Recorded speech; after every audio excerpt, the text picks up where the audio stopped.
Hello, my name is Adam Stjernljus and I'm the creative director and lead game designer at Wishfully. And I'm Klas. I'm a co-director and scriptwriter. And today we're gonna play around 20 minutes of our upcoming sci-fi puzzle adventure Planet of Lana. So when we enter this point of the game, our main character Lana is passed out on the ground, and this mysterious creature Mui is trying to wake her up.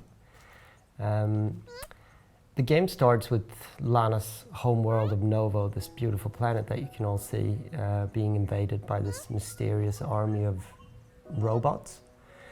And they start to abduct all the people in her home village, including her sister, but Lana herself manages to escape.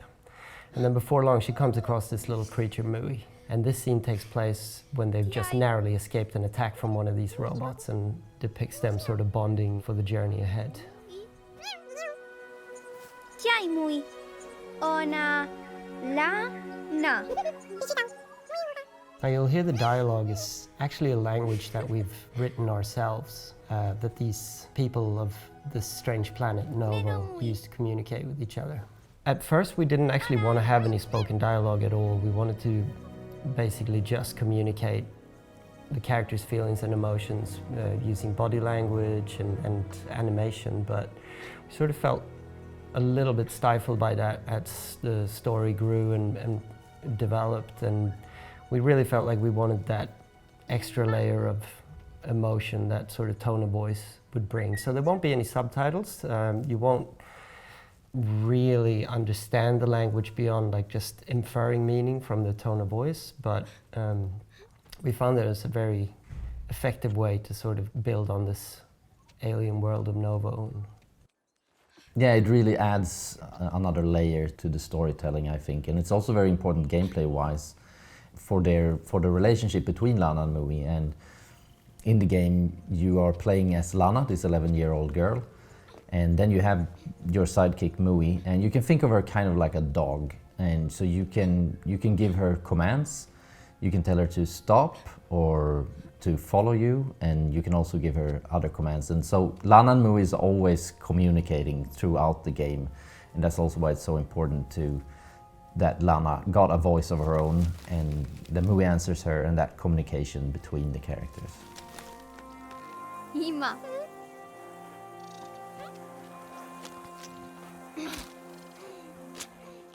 And here we can see first Mui had to stand on one of those sprouts so Lana could get across, and then Lana had to do the same thing for Mui.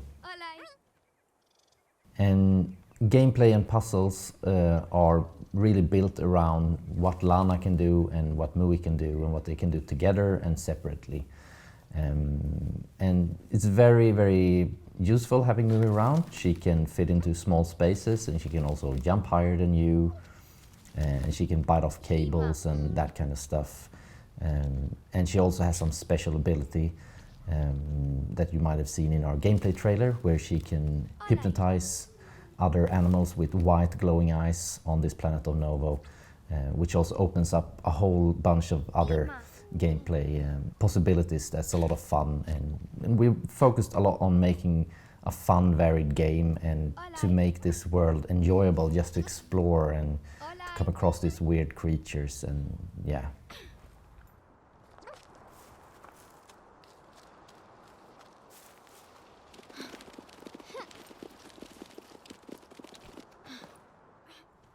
And of course, Lana's only 11 years old, so she's, as a character, she's quite vulnerable. Like, we didn't want her to be a superhero, and like up until this point of the game, it really has been you against the world. And then, you know, when you do encounter Mui finally, like it becomes like a little bit of a turning point for her, and in the game in particular, that you start to take a little bit more control and progress.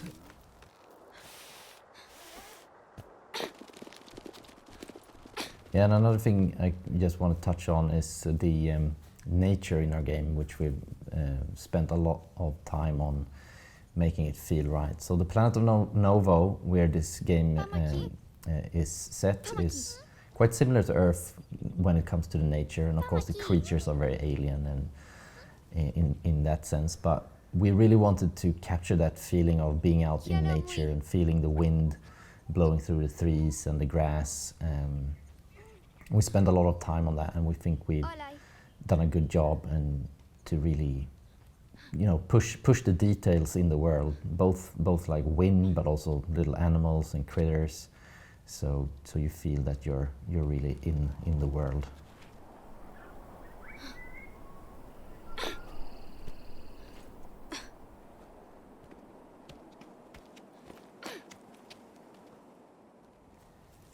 We saw there before that Lana develops this other ability with Mui to waypoint and to actually point her to a specific place on screen, where she can then send Mui in, and Mui will go there and perform an action, or which we'll see is quite useful.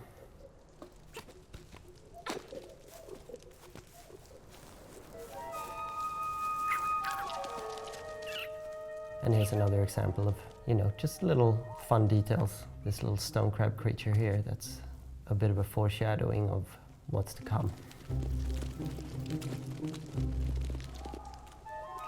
Yeah, so here they come across this mama stone crab, which is this weird, like big, crab-like creature. And a lot of fun of the game is meeting these weird creatures and figuring out how they interact with Lana and Mui, and if they interact differently with them. And here the player needs to figure out that this creature is actually only interested in Mui and eating Mui. It's not interested in Lana at all.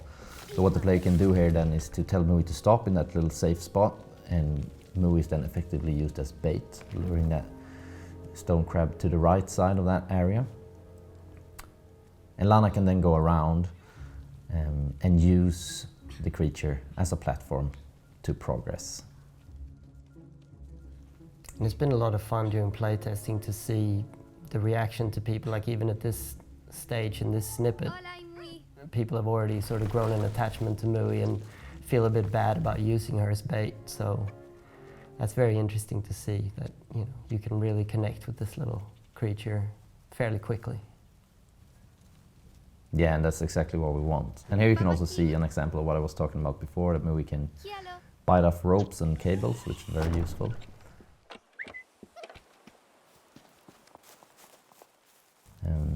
And here's also an example of where Lana can tell Mui to go into this narrow space which she can't fit into, to activate this tentacle that she can climb up on.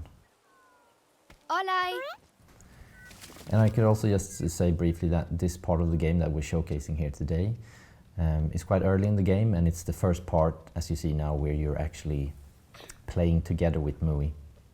So this chapter also serves as kind of like an introduction to what Mui can do, and how Lana and Mui can interact with each other, and how you can use their different abilities to solve the obstacles and puzzles that you come along in this world. And here you can see that Mui can go into these tunnels, which is going to be more useful later on. Hola, Mui.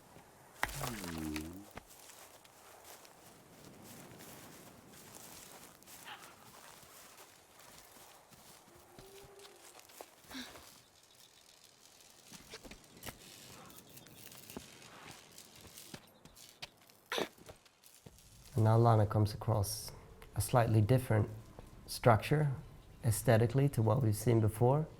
This, of course, is a box trap left behind by the invading robot army that they used to trap and capture the humans and creatures of Novo. And that's really been, like, visually, that's been a big guiding light from the sketch stages of the game, where this juxtaposition of this sort of lush, beautiful, natural world with this cold, metallic robot aesthetic. And it works quite well, we think. Yeah, and when you start the game, Lana is living peacefully in her village, right? Living off the nature and the creatures on this planet, and are living quite a simple life without technology before these robots invade. And it's a big part of the fun, right? To figure out why these robots have come to the planet. You wanna elaborate a bit on that, Klas? Yeah, for sure. That's a really a really big part of progressing through the game is really figuring out who are these robots, where did they come from, what do they want with the people of Novo, and what's the end goal. And as far as storytelling goes there as well, that we have some cutscenes and like just cinematic moments in the game that we use to tell the story, but other than that, there's a lot of just background detail as well that sort of gives the players clues as to what's going on, what's the history of this planet. And that's been something quite challenging, but also very, very satisfying to sort of get right.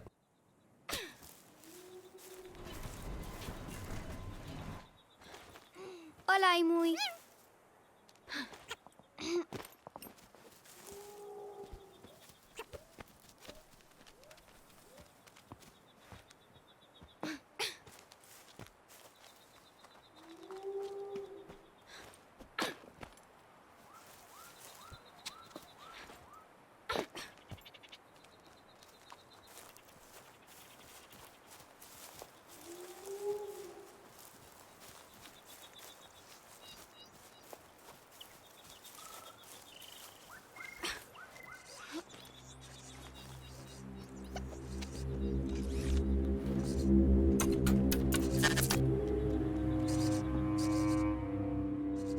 And now here we have our first encounter with one of these robots.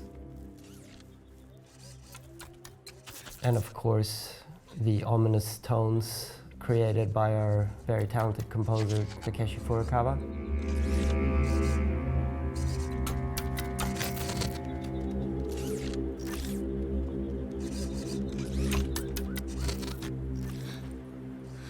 We wanted to use music fairly sparsely in Planet of Lana. That was something that we agreed on with Takeshi fairly early on. We didn't want to flood the game with looping music and just to sort of fill out space.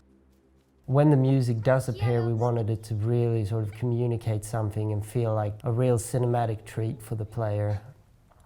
And that's something that I think Takeshi's done just an excellent job with. That he's letting the natural world of the natural sounds of Novo, the bird life, the animal life, you know, the wind, build the foundation of the atmosphere, and then these little sort of splashes of color and music come in underneath. And this is a very good example of that as well.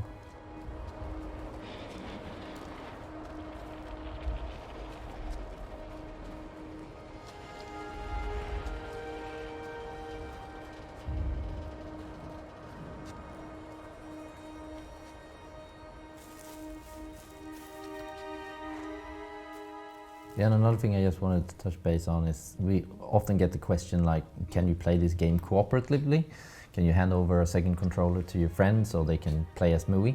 It was a very conscious decision from the get-go, and the whole game is based on that you can't do that. That Mui is her own living being and with her own mind, and you know, for the player to really develop this relationship with Mui, we felt it was super necessary that she couldn't be controlled by another human, because we really want to, you know, try to create that feeling or that relationship that you can have with a creature like a dog in real life, and that magic really disappears as soon as another human being takes control of her.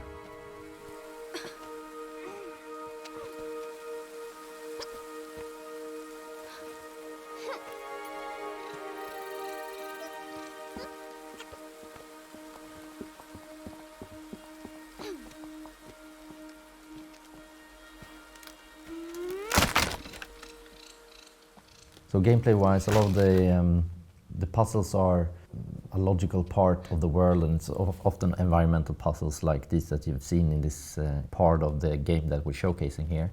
But since this is an introductory chapter for playing with Mui, it's also on the simpler side, and as we move on in the game, the difficulty ramps up, and also you get to unlock new abilities both with Mui and Lana. It also opens up new possibilities for solving puzzles and exploring this world, which we're very happy with.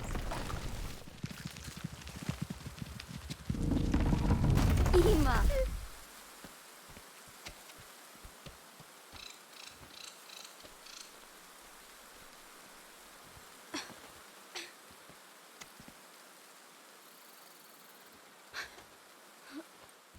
And in this puzzle, Lana and Mui had to use that stone crab to raise the elevator so they could move that box up so they could progress. And the humans that has built this kind of outpost for woodworking then realized that they're using these creatures as kind of work animals in some ways. So everything that you see in the game has, you know, has a thought behind it, and also the players that are more keen on noticing small details like that are more keen to puzzle together and learn more about the world that we've created.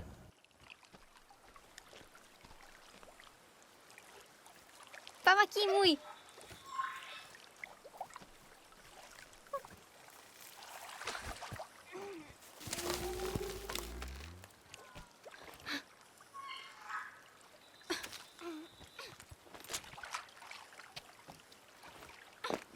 This is one of my favorite parts of this part of the game. So serene.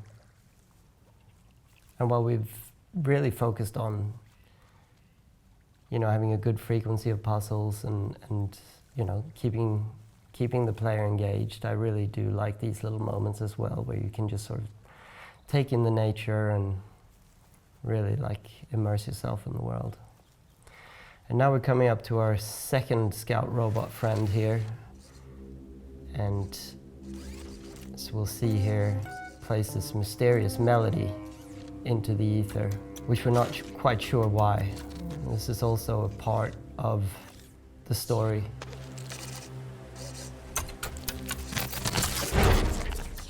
Yeah, and here also you see that this is like the finale of this chapter, and here the player has to set up a trap, and Lana and Mui really has to work together here with everything they've learned so far.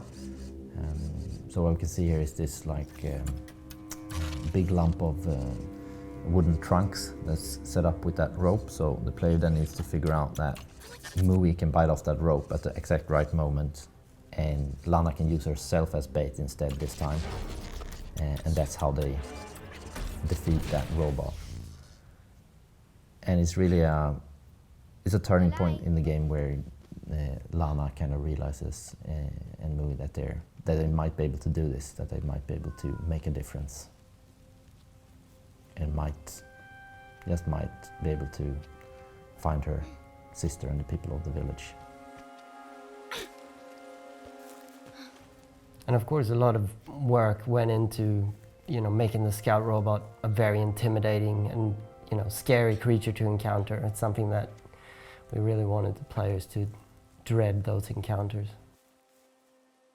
And now, of course, Lana comes out on the ledge here, and she sees this strange robot base structure far in the distance. And that also plays this strange melody that we saw the scout play before. And of course, now she can see the goal of her journey. She knows where she needs to go. Yeah, and thank you very much, so much for watching, and hope you're as excited as we are for our upcoming game, Planet of Lana. See you next time.